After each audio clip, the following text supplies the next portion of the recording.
Une conférence a eu lieu au sein de l'Institut des études diplomatiques. La première lecture de la JICA Share Programme conduit le ministre des Affaires étrangères Mahmoud Ali Youssouf et l'ambassadeur du Japon, M. Kaji Tsuruoka, sous le thème La diplomatie du Japon dans un monde turbulent. La JICA a lancé la JICA Share Programme d'études en collaboration avec l'université et des instituts du premier plan dans les pays partenaires.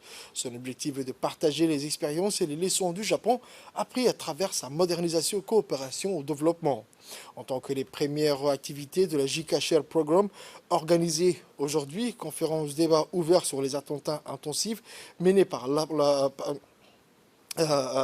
les intentions intensives menées par l'ambassadeur Koji Tsuruoka, envoyé du Japon sur les expériences du développement du Japon dans les domaines de la diplomatie.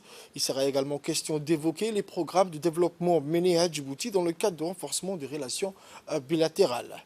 Le gouvernement du Japon, à travers la JICA, en étroite collaboration avec Djibouti, sont en train d'exécuter plusieurs projets dans la réalisation du ferry, le développement de la géométrie, la maintenance des routes, les systèmes d'information géographique et l'utilisation de l'eau et l'agriculture.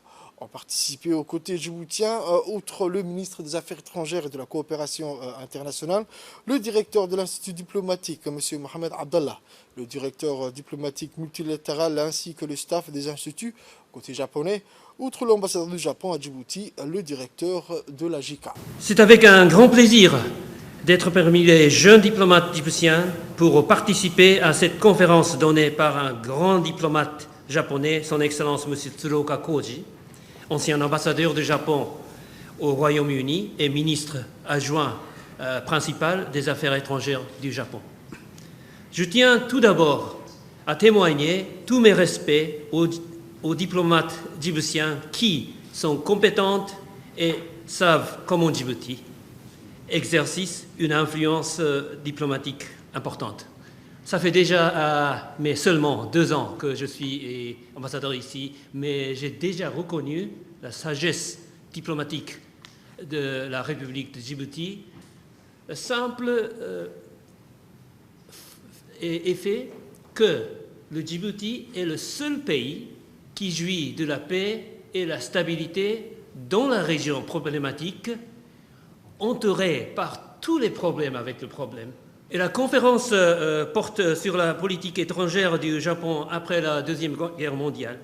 J'espère que les jeunes diplomates djiboutiens profitent de cette précieuse occasion pour mieux comprendre le Japon et apprendre les expériences et leçons du Japon qui pourraient les aider dans leur carrière. C'est un honneur d'abord ce matin d'être parmi vous pour cette conférence importante qui est consacrée à la diplomatie japonaise dans le monde. Nous avons aussi l'honneur donc d'avoir un conférencier qui est un ambassadeur d'expérience, l'ambassadeur Koji, et qui a servi son pays plus de 43 ans et qui aujourd'hui est venu livrer son expérience, son savoir-faire, ses compétences, afin de mieux expliquer aux diplomates djiboutiens ces relations, d'abord du Japon avec le monde, le fondement de ces relations, ainsi que les objectifs à court, moyen et long terme. L'ambassadeur Koji a servi au Royaume-Uni durant sa carrière diplomatique, dans d'autres pays également.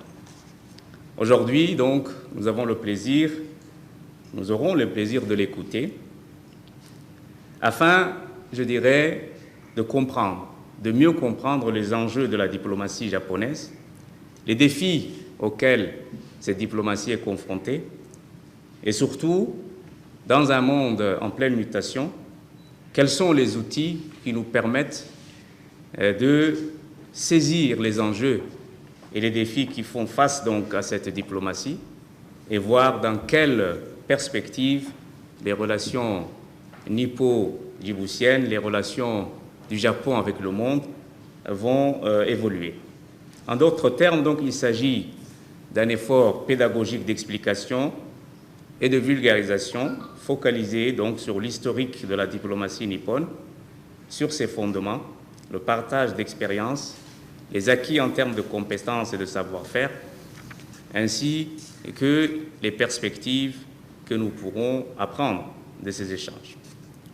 Je le disais tantôt, le monde traverse des turbulences politico-économiques qui nécessitent une adaptation au contexte international de plus en plus instable, dont les bouleversements sont devenus imprévisibles. Nous devons donc être en mesure d'anticiper ces grands bouleversements géopolitiques à venir, et c'est pourquoi nous misons beaucoup sur la formation des cadres djiboutiens, aptes à conduire une diplomatie vigilante et proactive sur la scène régionale et internationale.